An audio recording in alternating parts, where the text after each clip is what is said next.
Vou chamar aqui, então, uma outra reforma, a reforma anglicana agora. Ó, nós exploramos muito a de Lutero, inclusive em duas partes, a reforma mesmo e a protestante, protestio, né? Inclusive, eu recebi um e-mail de um de vocês, de uma irmã, e um irmão também, foram dois, agradecendo porque eles não tinham ideia desse negócio da reforma protestante. Eles não tinham ideia disso aí. E ficou bem elucidado para eles. Fiquei feliz. Alguma coisa aprendeu, né? Coisa linda. Aleluia. Deixa eu chamar aqui, então, a reforma anglicana, para a gente ganhar tempo aqui. Vamos lá, essa aqui, ó. Reforma anglicana. Ok? Muito bem. Vocês estão vendo na tela aí? Estão conseguindo ver, não? Alô? Eu não estou conseguindo ver, pastor. Ah, tá Não, conseguindo. não está aberto ainda não, pastor. Ah, peraí. E agora? Agora deu. Eu acho que tá carregando para mim. Foi. Aí. Pronto. É porque eu estou em Portugal, então demora muito chegar aí. Sem graça, ninguém riu. Vamos lá. Assim, Muito bom.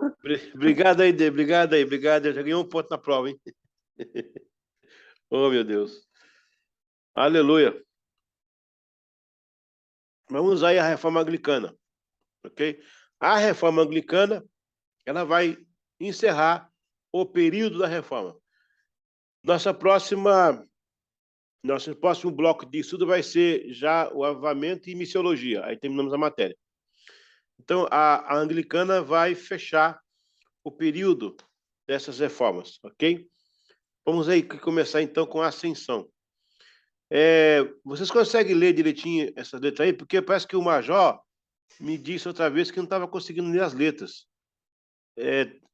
Ou porque é aquele... Acho que foi aquele documento, né, Major? Foi aquele documento, né? Acho que foi. Isso aqui acho que está dando para ler. Cadê? Ah, tá. Agora eu vi você aqui na tela. É aquele documento em particular, né? Esse aqui está dando para ler? Ah, então beleza. Então tá. Eu queria saber, eu quero ter certeza que vocês estão recebendo melhor aí. Ascensão. A reforma inglesa das reformas foi a mais tardia, pelo menos entre 9 a 10 anos em comparação à reforma radical. Foi um meio pelo qual a Inglaterra teve a ousadia de enfrentar o poder da supremacia católica, a pressão dos príncipes alemães e os católicos já enraizados no parlamento. Olha, nesse ponto, ela se torna tanto importante quanto a de Lutero, porque ambos encararam o Papa, ambos. O Lutero, o Papa Leão X, e o Henrique VIII, o Papa Clemente VII. A reforma anglicana está associada ao movimento nacionalista, que varreu toda a Europa após o enfraquecimento papal, que se deu no século XIV. A onda da Renascença, a opressão latifundiária, a política de impostos católicos, muito cooperaram para essas reformas. Então, quais foram algumas das causas, né, que incentivou essa reforma? Entre outros motivos, o que incentivou a reforma, a revolução da reforma, foi o declínio do feudalismo. Aí você vai ver que o feudalismo, né? Feudalismo, ele é um movimento que vai agregar um senhor que tem um local que a mão de obra trabalha para ele. Seria o proletariado, né? Não é isso? Que o cara trabalha para ter na mão um prato de comida aí. Não tem direito nenhum, não tem nenhum tipo de observação, de descanso, de férias, não tem CLT. Então, já estava declinando esse sistema. Só que esses senhores de locais, de engenhos, senhores de terras, eles eram agregados à nação como tipo barões, como detentores de títulos, por causa das terras, por causa das pessoas que que estava sob o cuidado deles. O feudalismo era uma espéciezinha de reino pequeno, né? Porque o senhor feudal ele provia as famílias com comida, apesar que eles plantavam também. Bom, eu não vou abrir aqui porque eu vou entrar em aula de história geral, não quero. Então, o declínio do feudalismo, a ascensão do nacionalismo, o que é isso, gente?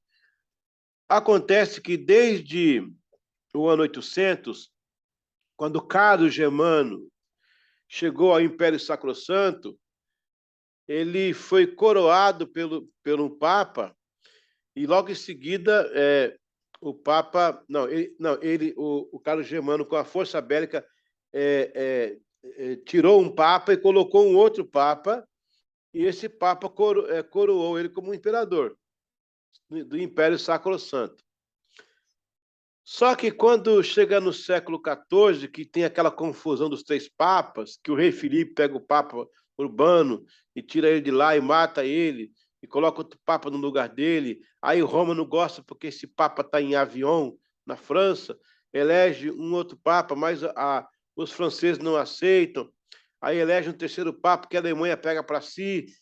Gente, a Igreja Católica, ela implodiu pelo meio. Aí vai começar o que é o nacionalismo? É que, na verdade, a Igreja Católica ela detinha o poder supremo de tudo. Ela segregou o saber, ela coroava reis, destronava reis. Já pensou? Ela tinha o poder de tirar e colocar pessoas.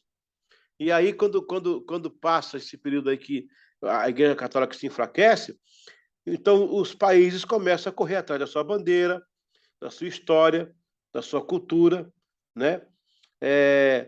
Correndo atrás do sentimento nacional.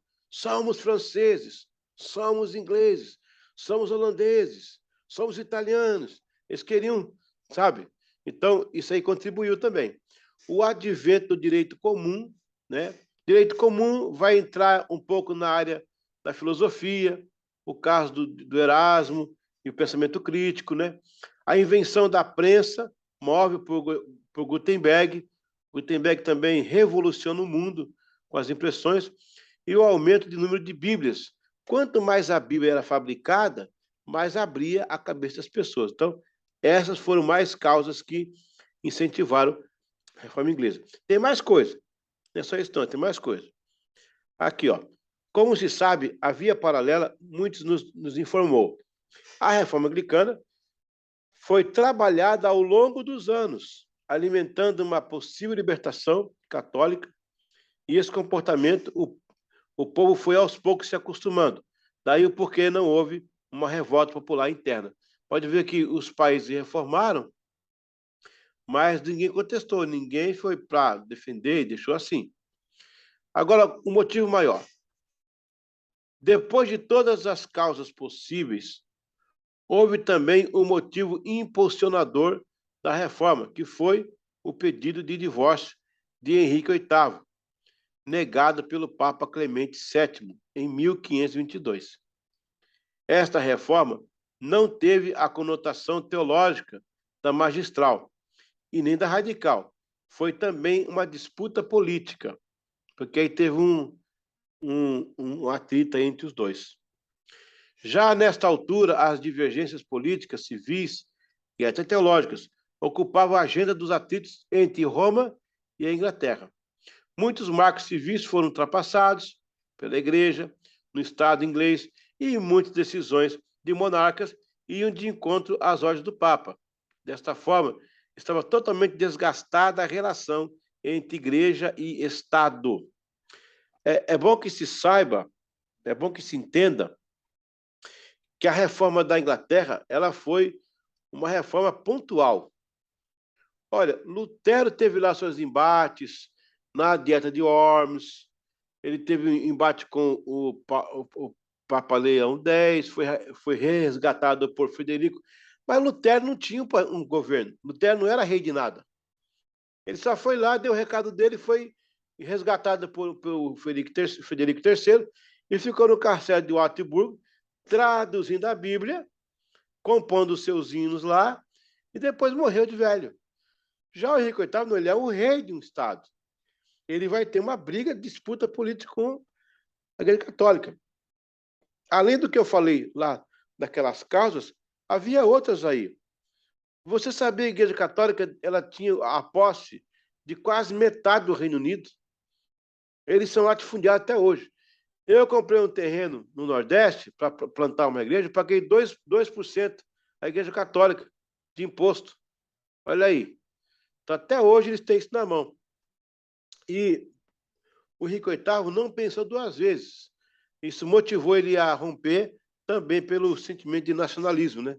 Agora, veja bem, tinha decisão civil que a Igreja Católica entrava no meio. E tinha decisão religiosa que o rei não aceitava. O rei não aceitava. Olha a briga aí. Parece que tem uma coisa meio parecida no Brasil hoje, né? Briga de poder aí. Foi interessante. Ok. Vamos aí para o constrangimento. Havia um constrangimento histórico, pois a Igreja da Inglaterra, que era católica, era praticamente governada pelo Código do Direito Canônico. O Daniel que faz direito aí, tá na história do direito. Ó. O Código do Direito Canônico. Daniel, você sabe que o direito já vem do tempo de Roma, né? O direito romano é bem falado, então essa questão de ter direito, né? De ter voz, direito, meus limites, né? O que me protege, o que me salvaguarda, salvo-conduto, e vai por aí fora. O Código do Direito Canônico. E o problema era que a jurisdição era da Roma e o Papa. Ainda como se não bastasse, a Igreja da Inglaterra e o Estado inglês pagavam taxas para Roma e o Papa. E aí o Papa tinha pleno direito de nomear os bispos. Isso é constrangedor. O cara tem um país. O país, até onde eu sei, ele é soberano. O Estado é soberano, né? Nós somos a República Federativa Brasileira. Nosso Estado é soberano. A Argentina não manda na gente. A América não manda na gente. A Rússia não manda na gente. Nós somos o Estado soberano. Agora, tu vê. Tu tem um Estado soberano, aí você tem uma igreja ingerindo, com uma ingerência dentro. Não dá para entender. Então, isso aí realmente estava tirando o sono dos monarcas, né? Outro sim. A teologia e a liturgia da Igreja da Inglaterra eram ditadas pela católica. Os ingleses já não suportavam mais essas inserções. Foi por esta razão que a primeira coisa que a Igreja Anglicana mudou foi a liturgia.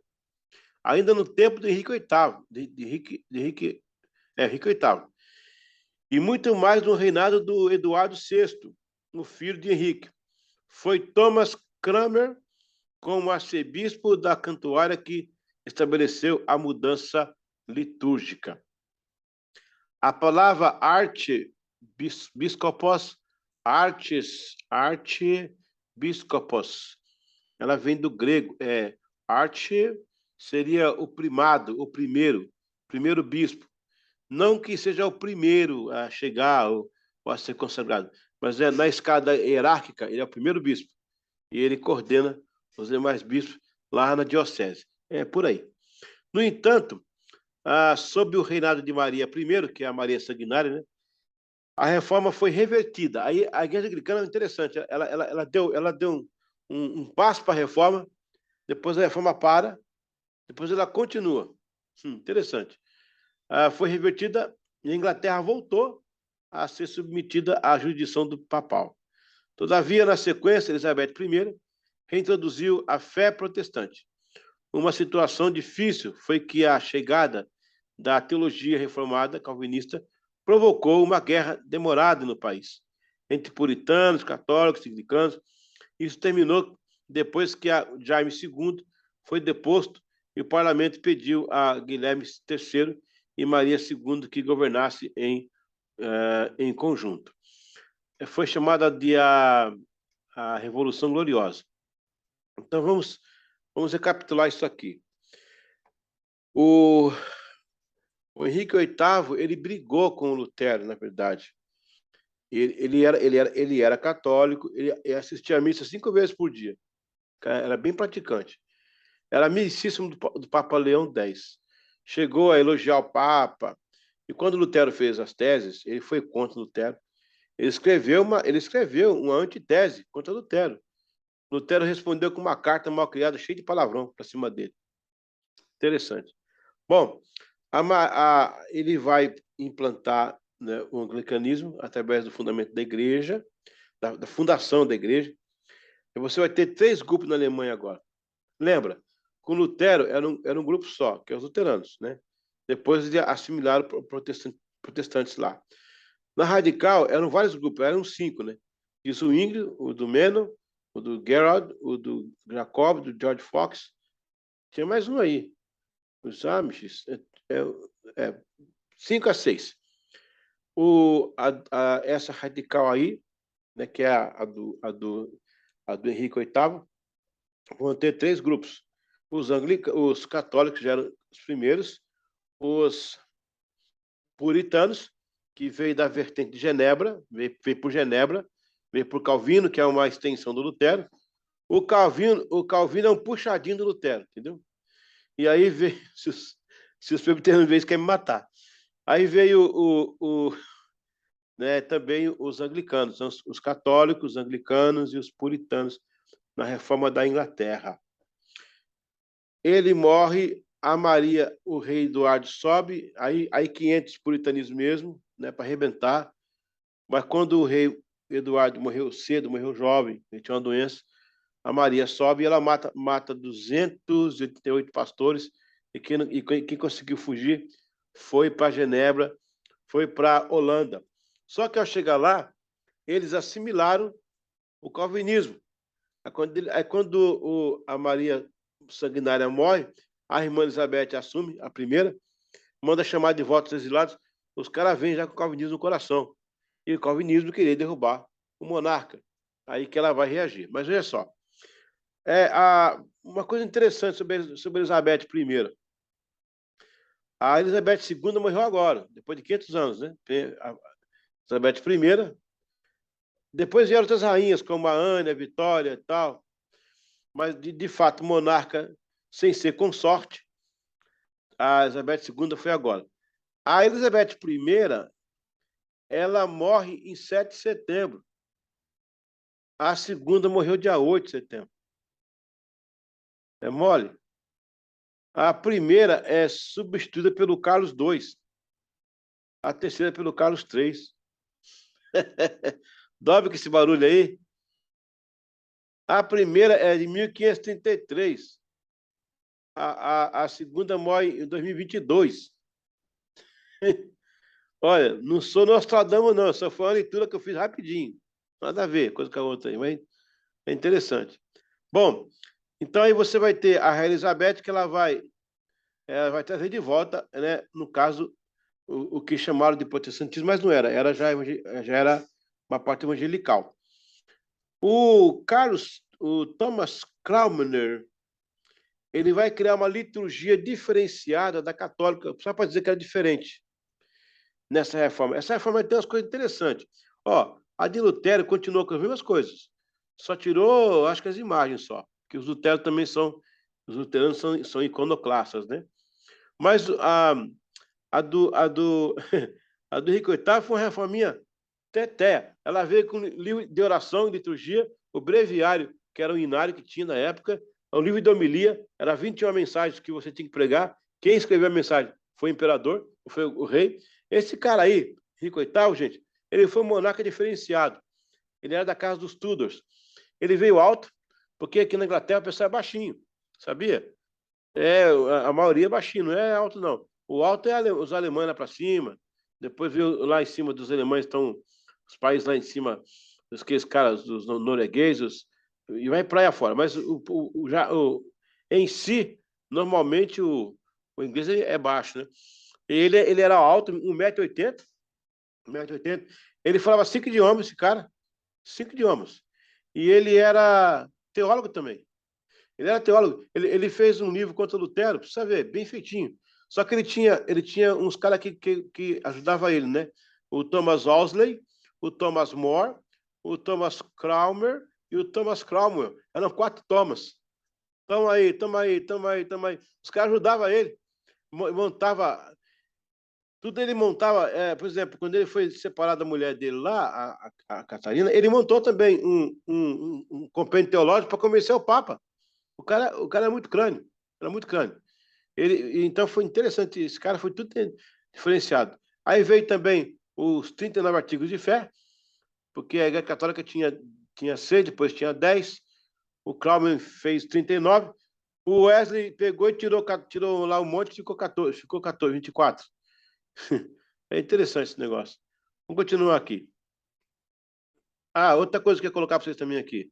Esse Jaime II aí, ele veio, o Jaime I, né, que era puritano.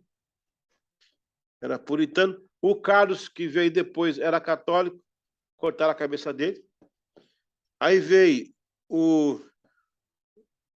aquele general, né, que assumiu no lugar, que foi o Cromwell, aí esse era puritano. Aí veio o Jaime, quis colocar todo mundo junto, expulsaram ele de lá e trouxeram o rei William de Orange, que era contemporâneo de Maurício de Nassau, que teve no Brasil. Esse cara aí casou com a filha do Jaime. Ele foi o único rei que foi colocado, foi o único rei onde foi deposto e ele colocado sem briga nenhuma, não teve nenhum derramar de sangue. Foi chamada a famosa Revolução Gloriosa, porque não teve derramamento de sangue. Tá vendo aí? STNB também é cultura. Eita. Vamos lá. Vamos aqui, então.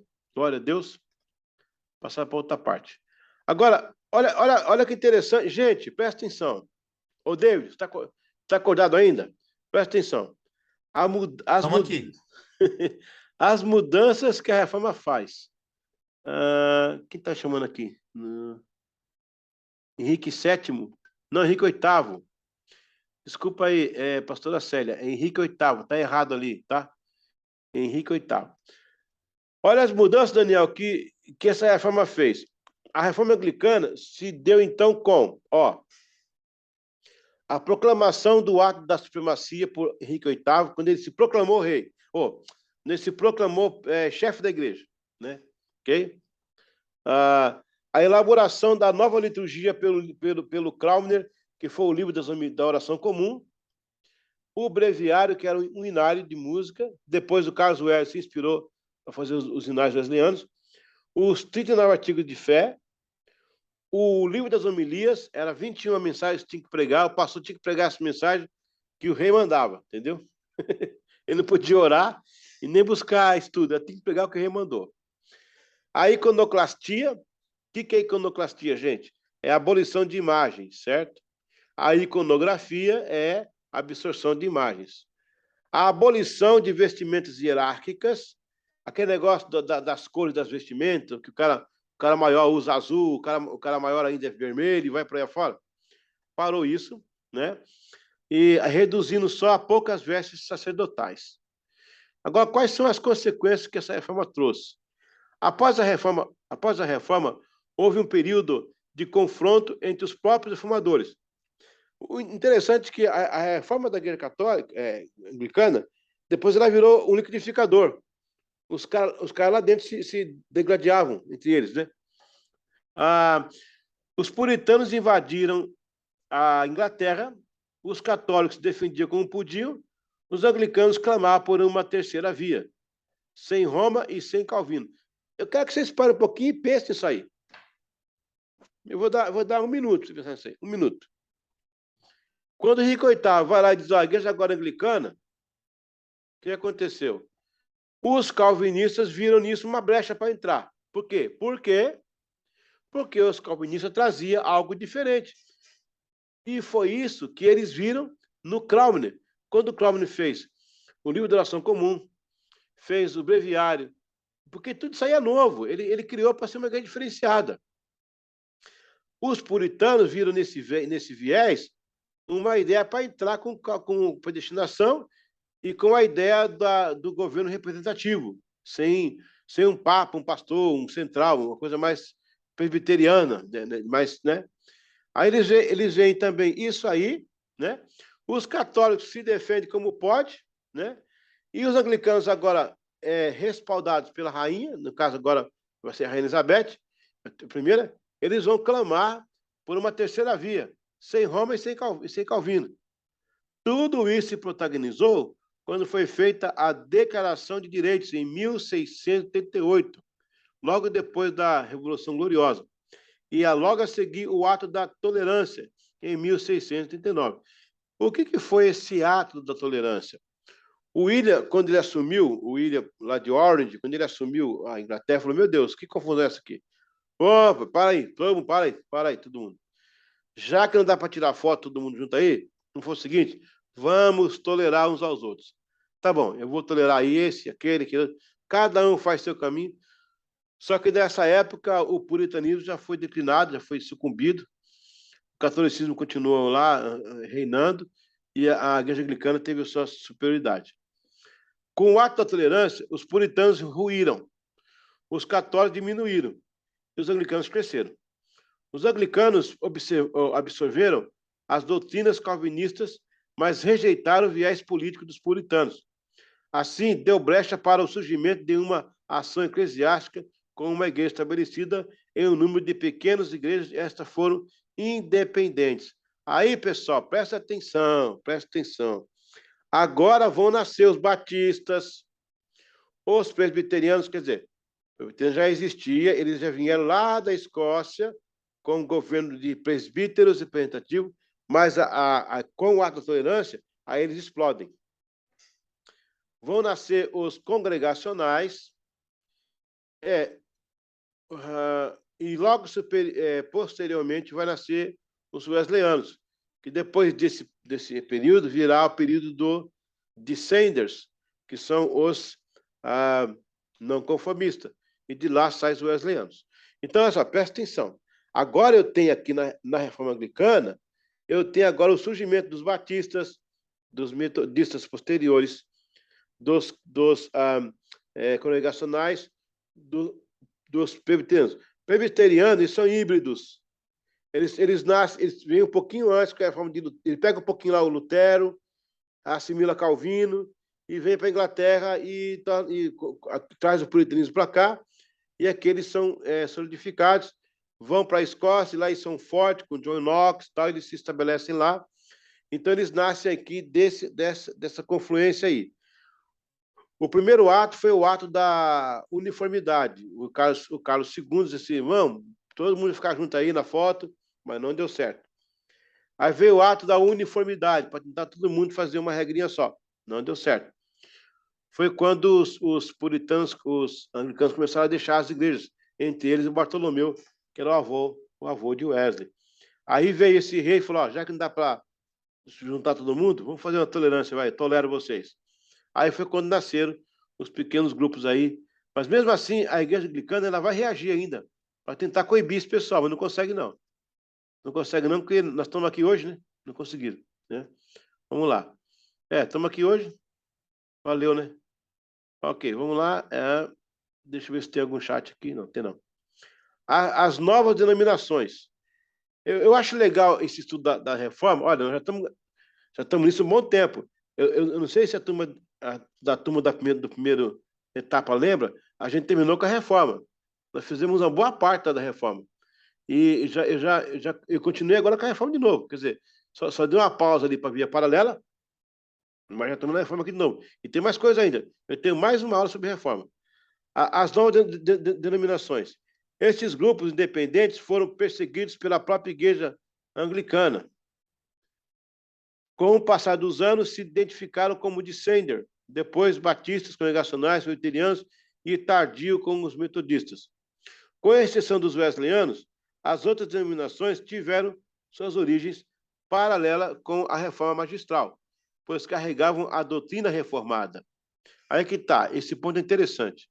Nós não somos fruto da reforma porque nós dialogamos com a reforma. Isso aí eu faço questão de repetir para que o aluno possa fixar isso, né? Nós não somos reformados e nós não somos protestantes. Nós somos evangélicos. A linha wesleyana, a linha nazarena, pode conferir aí. Procura o Dr. Felipe Borduan, o Dr. Vinícius Couto, eles vão te confirmar isso aí. Nós somos uma ramificação evangelical, né? A única reforma que nós fizemos foi um verniz aí na igreja anglicana. E protestando, ninguém protestou contra nada. A gente teve nada de protesto. Nós somos evangelicais. Com a reforma, nós temos um diálogo. Lembra da palavra dialética? Temos uma dialética com a reforma.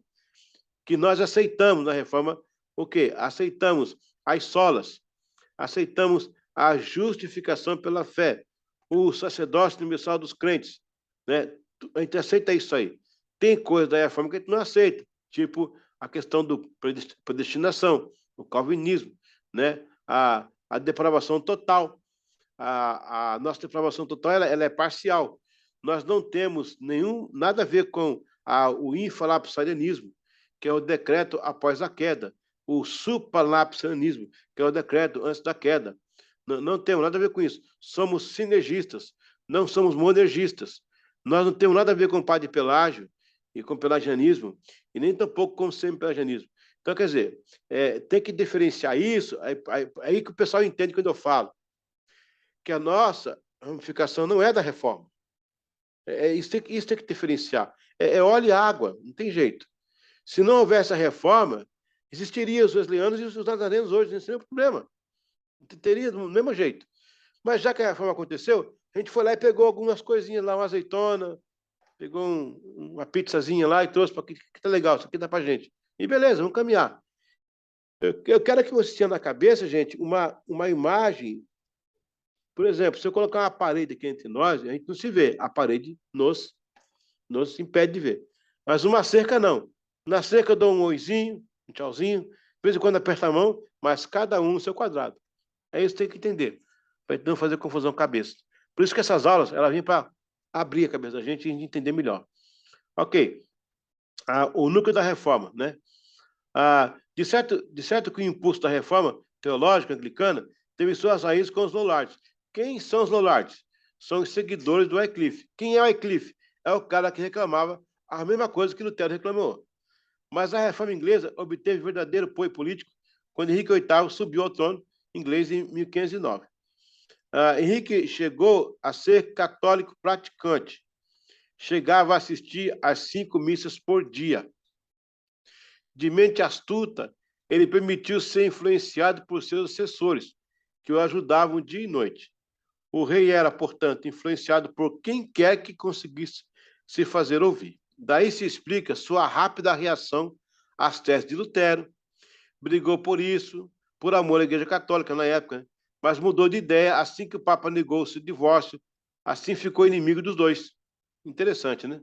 Era um rei meio estranho esse cara. Vamos para o Gênesis, então. Um dos seus conselheiros foi o cardeal Thomas Owsley. É quase o Wesley, né? Owsley. E este sim, influenciava muito o rei. Em 1521, o Owsley e o Thomas More, outro conselheiro, motivou o Henrique a defender o catolicismo das teses de Lutero. Olha aí, ó. E o nome da tese foi A Defesa dos Sete Sacramentos. O Papa Leão X o nomeou defensor da fé. Estava assim, a Igreja Católica. Né? Agora vem a tentação, né? O Jardim do Éden, do Henrique VIII. Após este episódio, gente, falar em Jardim do Éden, eu vi um meme aqui esses dias que eu passei o dia dando risada. O meme dizia o seguinte, que se Adão e Eva fossem chineses, não teria pecado, eles pegavam a cobra, tinha fritado e comido a cobra, a serpente. É só para a gente dar uma risada. Para você, que ideia que os caras têm, né? Após este episódio, em 1522, chegou à corte uma jovem mulher e atraente. Seu nome era Ana Bolena.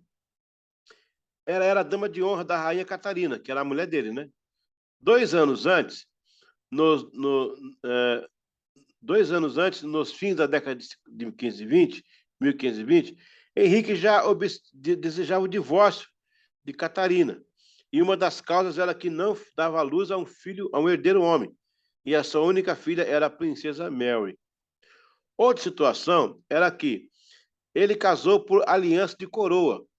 Ela era viúva do seu irmão Arthur. Entendeu? Ele casou com a cunhada, né? que o irmão morreu e ela era rainha. Ela era de ascensão espanhola. Ele não quis, ele teve que casar, ele foi obrigado a casar, né? Mas ele não gostava dela mesmo, não gostava dela. Até achava teologicamente que seu casamento era degradado aos olhos de Deus. Ó, porque, segundo a Bíblia, em Levíticos 21:14, lá fala, né, que Deus não se agrada que se case com a viúva. Tem um. Deixa eu ver se eu consigo pegar o texto aqui, ó. Levíticos 21:14. Ele pegou esse texto aí, o cara era rápido. Deixa eu ver aqui. Ó, ele vai se basear, ele vai convidar esses caras aí para montar uma tese dessa aí para dar para o Papa. Foi essa tese que ele montou para dar para o Papa, para convencer o Papa. E ele convenceu o Papa, só que o Papa não fez porque teve outra situação. Ó, Levítico 21:14, gente. Ó, então tá aqui, ó. Viúva ou repudiada ou desonrada ou prostituta, estas não tomarás, mas as virgens do seu povo tomarás por mulher. Ele se baseou nesse texto aqui para construir uma tese de que ele não podia casar com a viúva, ele tinha que casar com uma virgem. Aí ele disse: eu não quero Catarina de Aragão, eu quero a Ana Bolena. Ele não poderia ter se casado com ela, mas o Papa Júlio II fez uma concessão. O Papa chegou, rasgou o texto e falou: não, agora por mim você pode casar. Este foi o argumento dado ao Clemente VII. Aí vem a cisão. Aí não teve como segurar. O Papa Clemente VII, que aceitou a tese, mas temendo o sobrinho da rainha, quem era o sobrinho? De quem a rainha era a tia? Do Carlos V. O Carlos V falou para o Papa: ó, se você liberar a minha tia, Roma vai para os quintos do inferno, porque eu vou mandar Roma para os quintos. Então, o Papa ele ficou. Como é que ele faz? Se ele aceita o divórcio, ele perde Roma. Se ele não aceita o divórcio, ele perde a Inglaterra. Ele preferiu perder a Inglaterra, né? O imperador Carlos V rejeitou e provocou a crise final que levaria ao rompimento absoluto. O parlamento, em defesa do rei, convocou seus membros em 1529 para ratificar o desejo de separação. Bem interessante, ó. O parlamento dá o start da reforma anglicana no mesmo ano que está acontecendo o protesto lá em Espira com os alemães. Olha que interessante isso. Para ratificar o desejo de separação, estabeleceu os termos sobre os quais ela deveria ocorrer, o que ficou conhecido como a reforma do parlamento.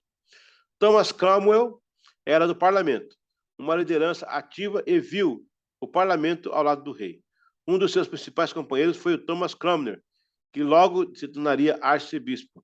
Assim, o rei Henrique VIII decidiu tornar-se chefe supremo da Igreja da Inglaterra para obter a anulação do seu casamento.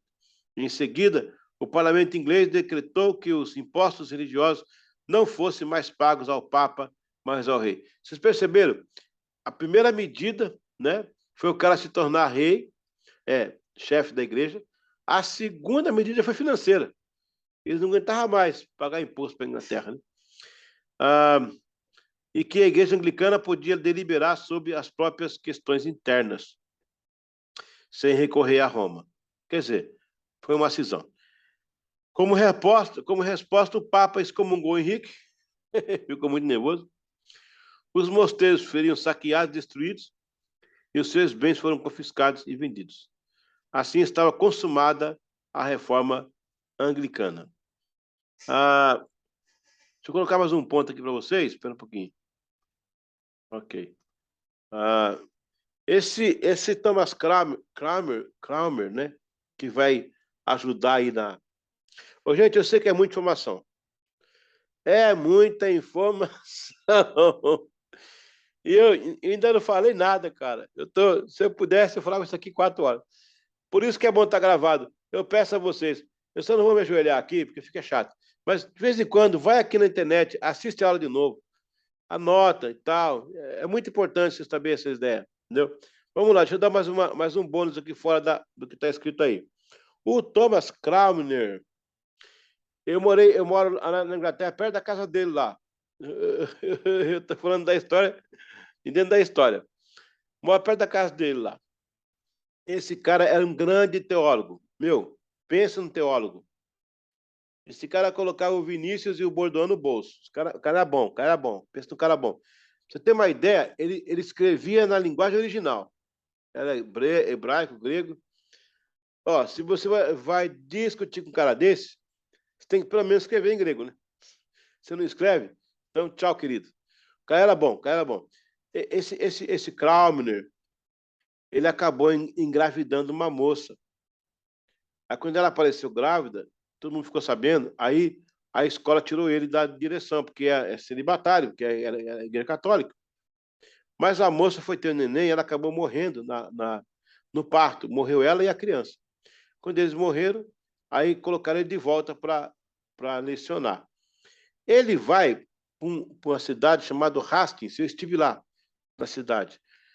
Ele está passando por lá, não sei por que cargas d'água, esse rei está acampado lá com os seus exércitos, porque ali era ali era uma entrada de batalha. Foi por ali que o normando William III entrou e tomou a Inglaterra, o William I. Ele está lá quando alguém diz, dois caras que eram da corte do rei, conhecia o Cromwell. Falou, rei, tem um rapaz aí, o Cromwell, ele é muito bom em teologia, ele pode dar essa tese para o Papa aí. Aí mandaram chamá-lo, ele veio, ele se enturmou com o pessoal, o rei nomeou ele, depois o rei mandou ele lá para os príncipes alemães, para estudar também, ele volta com a cabeça mudada. Para começar, ele arrumou outra moça lá, o nome dela era Margaret Osiander. Olha aí, eu fui no fofoca aqui dos caras. O nome dela era Margaret Osianders. Ela era filha de um reformado. Isso aconteceu? Quando ele falou em casar com ela, namorar com ela, a pessoa falou assim, ó, você pode casar com ela, mas tem que assinar uma carta aqui que vai colocar na Inglaterra o puritanismo, o calvinismo. Tá? Ele aceitou. Ele veio para a Inglaterra com a mulher dentro da carroça, coberta de pano, porque o rei não podia ver. O rei estava vivo ainda e o rei era celibatário. Depois que o rei morre, ele mostra a mulher para todo mundo e toca a vida dele. Ele vai ser morto depois pela Mary I. Eu estive lá agora, na sala que ele foi executado, eu chorei lá, rapaz, na sala dele lá. Foi onde ele deu... Eu subi no púlpito que ele subiu. Cara, é brincadeira, meu. Não, fala sério, fala sério. Eu subi no local que o cara falou, velho. Eu tô aqui dando aula para você, eu subi no lugar que o cara falou. O cara veio da prisão, falou pro rei, falou pro Papa, você é a besta do Apocalipse, xingou todo mundo, né? Ele estava preso, falou assim, ó, eu assinei um documento que eu estava me retratando na Igreja Católica, mas é porque eu pensei que isso ia salvar muitas pessoas, mas não salvou. Eu quero dizer, eu nunca fui, sou contra vocês. Outra coisa, quando forem me queimar, eu quero primeiro que queime a minha mão, porque foi ela que assinou esse papel, depois queime meu corpo. Cara, que coisa, meu, que coisa. E ele morreu lá. Agora, dois bispos que morreram naqueles tempos também, lá na torre de St. Michael's, lá também eu estive, eles foram amarrados na estaca um de costa para o outro, e queimados. E um orava e dizia, Senhor, que os nossos corpos seja chama para iluminar a Inglaterra. E depois Deus mandou avivamento naquele país, né, cumprindo essa oração. Que coisa linda, coisa linda. Esse cara que ajudou o rei a fazer esse documento. Esse documento hoje, Major, está à venda lá ninguém vai conseguir comprar, né? Está à venda lá no museu no museu da Inglaterra. Se eu não me engano, é por 140 mil libras esterlinas. Eu não sei quanto Vamos dá. comprar, Major? Major, eu dou metade, você dá outra metade? Ah. Passa o Pix aí, passa o Pix. David, quer participar também? Divide por 3. Olha só, o material é feito em couro, rapaz. Tem 80 selos dos bispos. É muito bonito o material. Aí tem uma réplica. A réplica são 3 mil euros. Dá para comprar um carro aqui, né? Eu consegui uma Xerox. Por 15 euros, consegui uma Xerox. Está comigo lá em casa. Já serviu bastante, glória a Deus. Esses caras fizeram tudo bem preparado. A reforma anglicana, É uma das mais perfeitas que tem em termos de estrutura. O negócio foi bem pensado, bem elaborado, e foi aí que nasceu essa reforma. Vamos encerrar aqui, então, para a gente abrir se alguém quiser comentar. Ok, encerrando agora aqui. Elizabeth I, a Betinha I.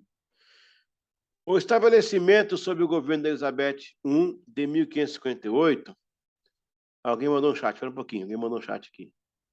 Henrique VII, passo... Não, ok. Tá bom, já resolvi aqui.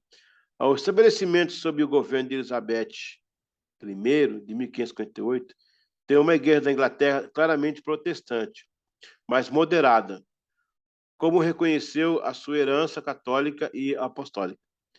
Permitiu consolidar legalmente, no âmbito do Estado, a parte dele, e deixou acomodar dentro da sua comunhão para uma ampla gama de posições teológicas, que desde então tem sido uma das suas características essenciais.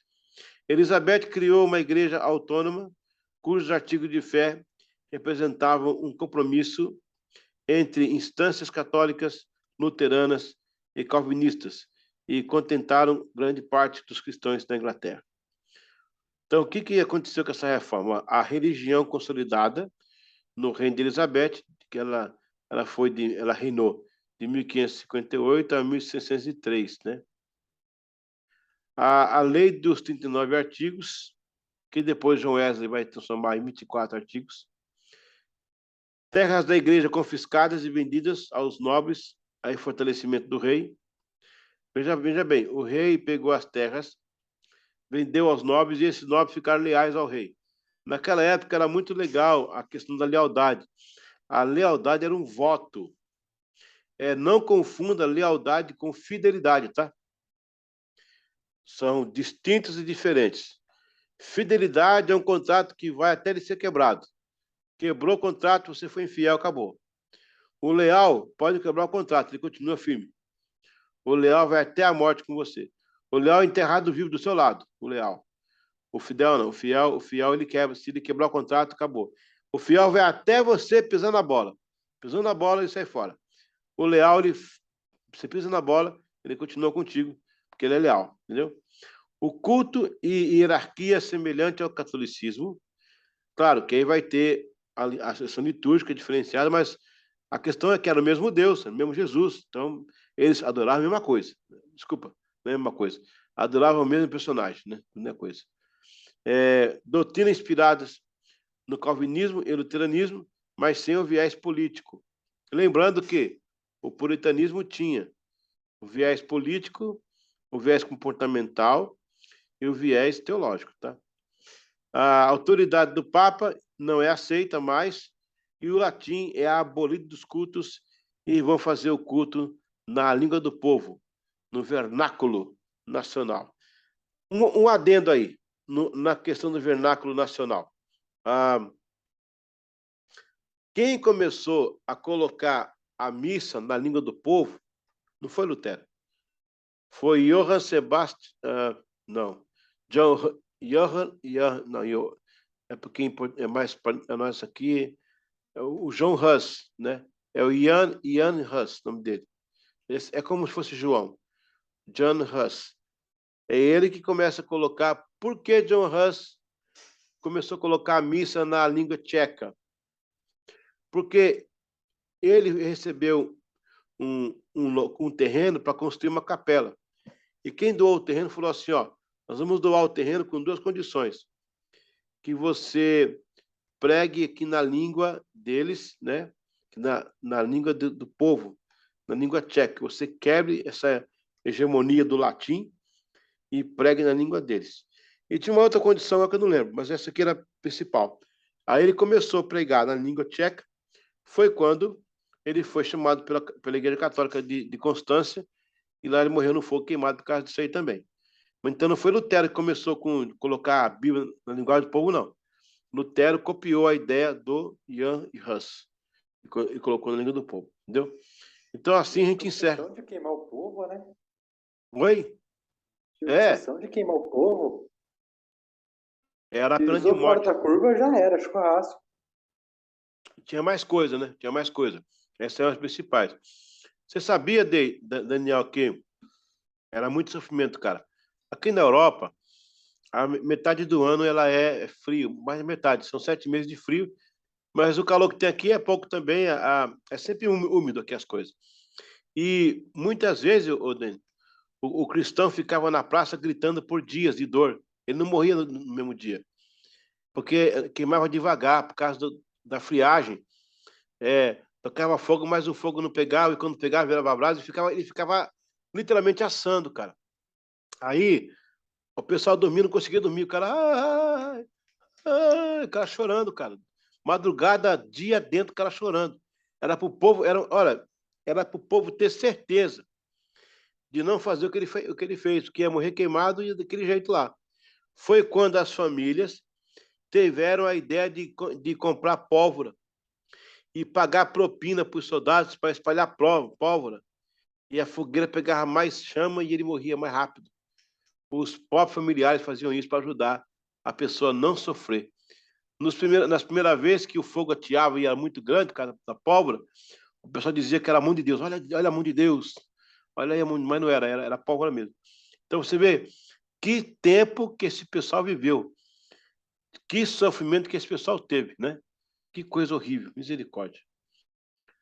Vamos lá, turma. A plata está aberta para a gente bater um papo aí sobre essa matéria que nós ouvimos.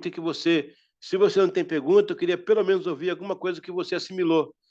Qualquer coisa que você assimilou, que você achou importante aí, fala para nós aí, tá bom? O Ricardo avisou que realmente falhou aqui. A internet dele não conseguiu mesmo acessar a aula. Tá bom? Então, eu quero ouvir de vocês aí alguma coisa que você está assimilando aí, que você entendeu Entendeu? Pastor, só para te avisar, minha internet está no final da vida, está aqui com 2%. Minha internet não, minha bateria. E eu não tenho onde carregar, então logo, logo vai cair. Já aproveitando o ensejo, o que mais chamou a atenção foi a iniciativa de cada reforma. Tivemos a reforma política, anglicana, a reforma teológica, Lutero e a reforma da salsicha. O viés da reforma magistral, ele começa com teologia. Isso é fato. 11 anos depois, ele vira político, né? Já o do Zwinglio começa com a salsicha, com a vina, mas ele tem um cunho bem teológico.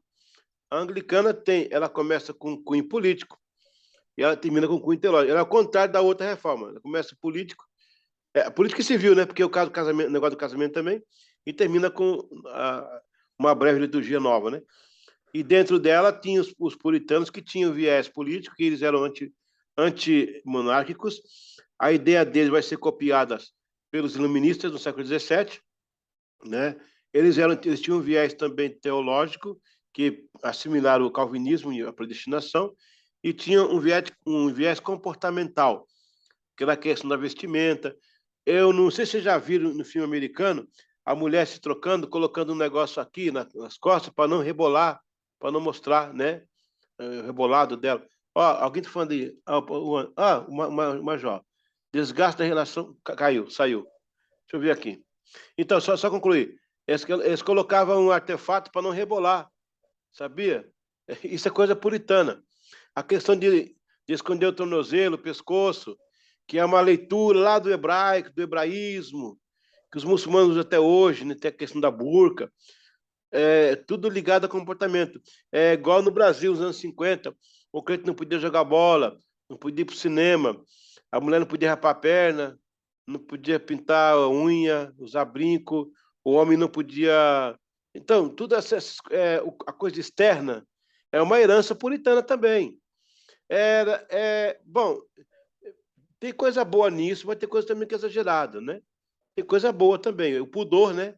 O pudor ele é bem aceito em qualquer lugar, é bom ter pudor. Mas é interessante, são exageros que se cometiam em nome do bem, em nome de fazer o bem, fazer o melhor, era isso aí. O Major colocou desgaste de relação Estado e Igreja, que pareceu se repetir hoje, porém Estado judiciário. É uma leitura interessante.